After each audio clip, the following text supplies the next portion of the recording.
Good morning students, कैसे हैं आप सभी स्टूडेंट्स। हम पढ़ रहे थे आपकी जो बुक है वितान, उसका चैप्टर आलो अंधारी, जिनकी लेखिका है बेबी हालदार। तो स्टूडेंट्स मैं आगे से चैप्टर आपको पढ़ा चुकी हूँ। आइए इस चैप्टर को हम कंटिन्यू करते हैं। स्टूडेंट जब आप वीडियो देखें तो आप पेज नंबर 43 निकाल लीजिएगा। देखिए मैंने आपको बताया था लास्ट कि जो उसके तातुश थे उन्होंने उसको एक किताब दी थी और कहा था कि आप इसमें इससे देखिए पढ़िए, और फिर डायरी भी दी थी, साथ में एक पेन दिया था और लिखना शुरू कीजिए। तो जो बेबी थी वो लिखना स्टार्ट कर देती है और उसने जितना भी लिख लिया था वो उसने तातुश को ला कर दिया, और तातुश ने उसकी फोटोकॉपी करा के अपने जो उनके मित्र थे और उनके रिश्तेदार थे उनके पास कोलकाता भेज दी, ताकि वो उसको पढ़ सकें और अच्छे से समझ सकें। तो आइए आगे हम पढ़ते हैं पेज नंबर 43। देखिए एक बंधु ने कहा है कि वे तुम्हारी रचना को किसी पत्रिका में छपवाने की व्यवस्था करेंगे। जो उसके पिता तातुश थे उन्होंने उसको जब कलकत्ता भेजी थी उसकी लिखी हुई कॉपी को, तो उन्होंने सोचा क्यों ना इसकी जो कहानी है इसको हम छपवाएं। तो उन्होंने कहा कि एक बंधु कह रहे हैं, मेरे रिश्तेदार कह रहे हैं कि क्यों ना हम इसको छपवाने की कोशिश करें, लेकिन उसके पहले तुम्हें अपनी कहानी को किसी एक मोड़ तक पहुंचाना होगा। तातुश को समझा रही है कि तुमने जो अपनी स्टोरी लिखी है जो आपके तुम्हारे खुद के जीवन पे आधारित है, क्यों ना तुम इसको दोबारा से इस तरह से लिखो कि ये लास्ट में इसका एक परिणाम निकल कर आए, अर्थात आपकी तुम्हारी जो ये स्टोरी है किसी न किसी मोड़ पर पहुंच पाए। और वो कह रहे हैं साथ में कि मैं आशा करता हूँ कि तुम कभी भी लिखना नहीं छोड़ोगी, अर्थात तुम कंटिन्यू बनाए रखोगी, लिखने में निरंतर लिखती रहोगी। ये बात किसी भी दिन मत भूलना कि भगवान ने इस पृथ्वी पर तुम्हें लिखने को भेजा है। जो तातुश है वो उसको समझा रहे हैं बेबी को कि तुम ये मत सोचना कि तुम लिखना छोड़ दोगी, और धरती पर ईश्वर ने शायद तुम्हें लिखने के लिए ही भेजा है। आशीर्वाद के साथ यही समाप्त करता हूँ। मतलब उनके जो रिश्तेदार थे उन्होंने उनको एक चिट्ठी लिख के भेजा था, और जो तातुश थे वो बेबी को पढ़कर ये चिट्ठी सुना रहे थे, बता रहे थे कि वो उसको आशीर्वाद दे रहे हैं, साथ में उसको समझा भी रहे हैं कि तुम निरंतर लिखती रहो। चिट्ठी सुनकर मैं अवाक रह गई कि मैंने ऐसा क्या लिखा जो उन लोगों को इतना अच्छा लगा। बेबी सोच रही थी कि मैंने तो सिर्फ वही लिखा जो मेरे जीवन पर आधारित है, अर्थात उसके जीवन में जो भी घटनाएं घटी थी उसने उसके बारे में ही लिखा था, लेकिन वो सोच रही है कि उन लोगों को इतना अच्छा क्या लगा कि वो लोग इतने खुश हो रहे हैं। उसमें अच्छा लगने की कोई बात नहीं है, फिर मेरी लिखावट भी खराब है और लिखने में भूलें इतनी की उसका कोई ठिकाना नहीं है। साथ में जो बेबी है वो ये भी कह रही है कि मेरी लिखावट भी कुछ इतनी अच्छी नहीं है जो उनको इतनी पसंद आ गई है, और मैंने ऐसा कुछ खास भी उसमें लिखा नहीं है। आगे वो कह रही हैं कि मेरी ऐसी समझ में नहीं आ रहा। मैंने तातुश से पूछा कि मैंने जो लिखा है वह उन्हें इतना अच्छा क्यों लगा, तो तातुश बोले मैं तुम नहीं समझोगी। मैंने कहा मैं सचमुच कुछ नहीं समझूंगी। तातुश से वो पूछ रही है कि ऐसा मैंने क्या लिखा है और वो ऐसा क्या कहने की कोशिश कर रहे हैं, उनको क्या समझ में नहीं आ रहा है। वो इस तरह से कहने की कोशिश समझा रहे हैं, उसको बता रहे हैं कि क्यों तुम ऐसा लिख रही हो, यानी कि तुमने इतना अच्छा लिखा है, तो वो शायद उनको बहुत पसंद आया होगा। जबकि बेबी को ये बात समझ में नहीं आ रही थी, उसको ऐसा समझ में नहीं आ रहा था कि आप ऐसा क्या था उसमें कि वो उनको पसंद आने लगा। फिर वो कह रहे हैं कि लेकिन मैं समझना चाहती हूँ। तातुश ने कहा तुम इन सब बातों को लेकर अभी माता बच्ची करने की जरूरत नहीं। मतलब एक तरीके से वो तातुश के साथ थोड़ा सा बहस करने लगी कि आप मुझे बताइए, समझाइए, मैंने ऐसा क्या लिखा है कि ऐसा नहीं क्या नहीं लिखा जो आपको मुझे इस तरह से बता नहीं है। तो उसने कहा ऐसा करो बेटा कि तुम ये बेकार की बातें मत करो, माथा पच्ची मत करो कि क्या लिखा क्या नहीं लिखा। तुम ऐसा करो जो तुम लिख रही हो वो सारी चीजें आगे कंटिन्यू करो, तुम बस अपना काम किए जाओ, अपने काम पर ध्यान दो, लिखो और पढ़ो, इसी से सब कुछ अपने आप ही तुम्हारे दिमाग में घुस जाएगा। मतलब उसको समझाने की कोशिश कर रहे थे कि तुम परेशान मत हो, तुम लिखो और सिर्फ लिखो, लिखती चली जाओ। तातुश की बात मैं अनसुनी ना करती तो क्या करती, जैसे मुझे घर में करने को कुछ और ही ना था। जो बेबी है वो कह रही है कि मुझे तातुश की जो बातें थी वो मुझे अनसुनी ना करती तो क्या करती। वो मुझे बस यही कह रहे थे कि तुम फालतू की बेकार की बातें ना करा करो, बल्कि तुम तो सिर्फ वो बातें करो जिस पर तुम्हें ध्यान देना चाहिए। और वो साथ में ये भी कह रही है कि वो तो मुझे इस तरह से व्यवहार कर रहे थे जैसे कि मेरे पास लिखने के अलावा और कुछ भी नहीं है। घर में अर्जुन दा, रमन दा और सुखदीप दा तो थे ही, उनके बंधु समेत दा, रजत दा, राहुल दा का भी आना जाना ही लगा रहता था। ये उनके जो बेटे थे अर्जुन दा, उनके सबके जो दोस्त थे वो घर में आया जाया करते थे, उनके बारे में बता रही है। वे सब भी मुझे बहुत ही पसंद करते थे, चाहते थे और मेरे साथ तातुश जैसा ही व्यवहार करते थे। तातुश जो कि उनके पिता के समान थे बीबी के, उनके साथ बहुत ही अच्छा व्यवहार करते थे। साथ में उनके जो बेटे थे तातुश के और उनके जो साथ में उनके दोस्त थे वो भी उनके साथ बहुत ही अच्छा व्यवहार करते थे बेबी के साथ। ऐसे में मैं उन्हें खिलाने पिलाने की व्यवस्था छोड़ किताब कॉपी लेकर कैसे बैठ सकती थी। मतलब बेबी ऐसा सोच रही है कि तातुश मुझे सिर्फ यही कहते हैं कि तुम सिर्फ लिखना पढ़ना करो, बाकी के हम देख लेंगे। तो जो लोग जिस घर में मैं रह रही हूँ बिना किराए दिए, जिस घर के लोग मुझे इतने अच्छे से पसंद करते हैं, प्यार करते हैं, सब लोग मेरा इतना ध्यान रखते हैं, तो मैं उनका खाना पीना नहीं देखूं और सिर्फ लिखती रहूं, ऐसे कैसे हो सकता है? खिलाने पिलाने की सारी व्यवस्था छोड़ के मैं पढ़ने बैठ जाऊं, ऐसा कैसे पॉसिबल है? एक दिन भूल से तातुश की बात दिन ही मैं उससे अपने पढ़ने लिखने की बातें करने में लग गई तो एक कांड घट गया। वो बता रही है कि तातुश की बात मान मैं दिन में ही पढ़ने लिखने लग गई तो एक दिन ऐसा कुछ घटित हो गया कि रमन दा उस दिन काम पर से लौटे थे और उन्हें बहुत भूख लगी थी। जल्दी जल्दी में उन्होंने हाथ मुंह धोकर वे खाना खाने टेबल पर बैठ गए। अब खाने की प्लेट में कोई गंदगी ना पड़ जाए या मक्खी मच्छर ना बैठ जाए, इसलिए मैंने उसे उल्टे करके रख दिया था। और भूख के मारे जो रमन दा थे उन्होंने इसका ख्याल नहीं किया और सब सब्जियां उस पर ले ली। उन सब्जियों में एक गाढ़ी तरी वाली सब्जी थी। उसने जैसे ही रोटी लेकर खाना शुरू किया, देखा कि जो तरी है प्लेट से निकलकर नीचे गिरी जा रही है। वह खाना छोड़ अवाक हो उसे देखने लगे। कुछ क्षण बाद उनकी समझ में आया कि उल्टी प्लेट में खाना खा रहे।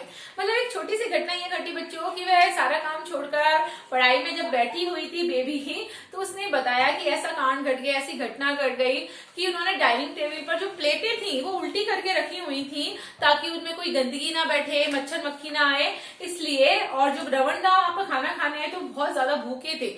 अब इस चक्कर में उन्होंने ध्यान नहीं दिया कि जो प्लेटें हैं वो उल्टी रखी हुई है ना, और फिर उन्होंने ध्यान ना देकर उस उल्टी प्लेट में ही अपना खाना ले लिया, सब्जियां ले ली। तो जो सब्जी उन्होंने ली थी वो सब्जी एकदम से उसमें से, जाहिर सी बात है प्लेट उल्टी होगी तो फैली जाएगी, तो जो सारा खाना था वो नीचे प्लेट से बहने लगा, सब्जियां वगैरह।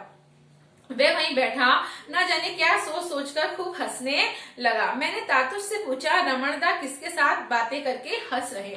जब कई बार हमारे साथ बच्चों उल्टी सीधी कुछ हरकतें हो जाती हैं तो हम कई बार खुद ही से हंस पड़ते हैं कि अरे यार ये क्या हो गया। एग्जाम्पल के लिए कि उन्होंने, जैसे कि हम लोग पानी पी रहे हैं, चाय पी रहे हैं और हम सब चाय तो उसमें डाल रहे हैं कप में, लेकिन देखा कि हमारा जो कप है वो उल्टा है, तो चाय कप में ना जाने की जगह हमारी ट्रे में चली जाती है या कटोरी। तो इस तरह उन्होंने जो प्लेट में जो वो खाना ले रहे थे, जो प्लेट उल्टी थी, तो उन्होंने ध्यान नहीं दिया। उसके बाद उनको इतनी हंसी आई तो तातुश से उन्होंने बेबी ने पूछा, ऐसा क्या हो गया कि जो ये इतनी जोर जोर से हंस रहे हैं? तातुश बोले, और कौन है वहां? मैंने कहा, और तो कोई है नहीं उस कमरे में। तो तातुश ने उससे पूछा भी कि कौन है, किसके साथ बैठा था? उन्होंने कहा वहां तो कोई भी नहीं है, किसी से वो बातें नहीं कर रहे हैं। और इतना कहकर मैं वहां से चली गई और देखा कि रमन दा हंसे ही जा रहे हैं। जब हमें इस तरह की जो बातें होती हैं, आदतें होती हैं, बाद में जाकर जब हम उनको सोचते हैं तो हमें और भी ज्यादा क्या होती है, हंसी आने लग जाती है, हम हंसते रहते हैं। मैंने उससे पूछा, क्या हुआ रमन दा? वह कुछ ना कहकर बस हंसता रहा। बेबी बता रही है, मैंने रमन दा से जाकर पूछा भी था कि रमन दा क्या हुआ, क्यों हंस रहे हैं, लेकिन उन्होंने मुझे मेरा कोई भी जवाब नहीं दिया, कुछ भी नहीं बताया और वो सिर्फ हंसते चले गए। मैंने फिर दोबारा उनसे पूछा कि क्या हुआ, बताओ तो सही। वे हंसते रहे और हंसते हुए बोलो, बेबी देखो मैं खाना खा रहा हूँ, मैंने देखा तो हंसी के मारे मेरा बुरा हाल हो गया।